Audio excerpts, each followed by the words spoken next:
Si Melanie Dionesio at ito ang aking final output number 3. Ang una kong pagninilayan ay tungkol sa tanong na sino, kung meron man, ang dapat sisihin sa nangyari sa relasyon ni Rizal at saka ni Leonor Rivera sa kabuuan.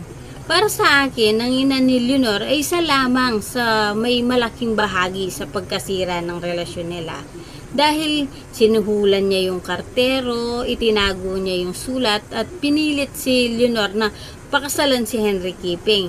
Do masakit isipin na hindi niya dapat diktahan ang kanyang anak kung sino ang dapat niyang pakasalan. Pero dapat din na intindihin natin na bilang isang magulang, inisip lang din ng nanay ni Leonor ang makakabuti para sa kanyang anak. Ganun kasi talaga yung mga magulang. Pero wala pa rin taong pwedeng sisihin. Maaaring naging parte lamang ang nanay ni Leonor sa pagkasira ng relasyon nila. Naniniwala pa rin ako na ang tunay na may hawak ng kapalaran ng isang relasyon, syempre yung dalawang taong nagmamahalan. Kung may dapat bang ginawa si Leonor Rivera para hindi nagkaganon ang istorya ng pag-iibigan nila, sa palagay ko, oo. Matatandaan sa kwento na nalaman ni Leonor bago pa siya ikasal na may mga sulat na galing kay Rizal na hindi siya talagang kinalumutan nito. May pagkakataon pa sana siyang tumanggi sa kasal nila ni Henry Keeping kung naging matapang siya sana na harapin ang kanyang ina at ipaglaban ang pag-ibig nila ni Rizal. Baka nagbago pa ang takbo ng kanilang kwento sa tingin ko. Bukod sa pagharang at pagkadisgusto ng nanay ni Leonor, isa pang bahagi ng pagkasira ay yung kakulangan sa komunikasyon at pagkakalayo nila sa isa't isa.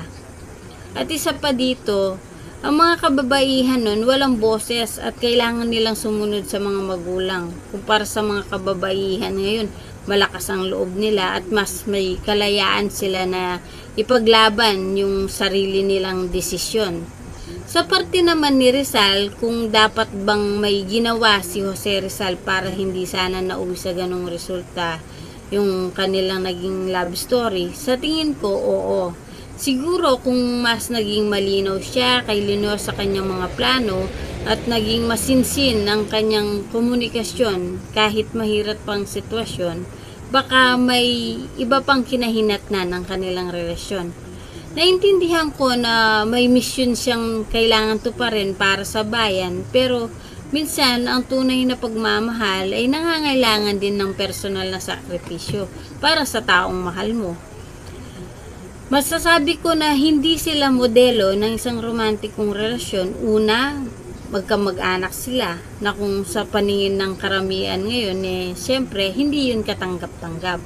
Pangalawa, dahil hindi nila nagawang ipaglaban yung kanilang pagmamahalan.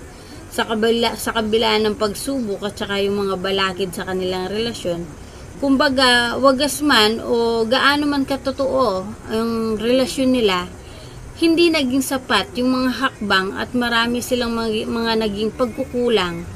Kung sa panahon natin ngayon, nang nangyari sa kanila, siguro hindi nagkagano ng mga pangyayari sa pag-iibigan ng dalawa. Sa panahon kasi natin ngayon, mas bukas na tayo sa kaisipan sa mga ganitong pangyayari.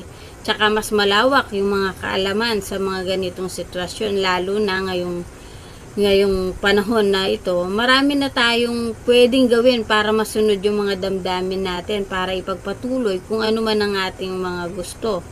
Pero bilang bahagi ng kasaysayan na nagsilbing paalala ang kanilang kwento sa atin, na ang pag-ibig hindi lang puro kilig, hindi siya fairy tale. Dapat matapang ka na ipaglaban ang relasyon sa kabila ng mga hadlang. At syempre, mahalaga rin yung komunikasyon at tamang mga desisyon o pasya ng dalawang taong nagmamahalan.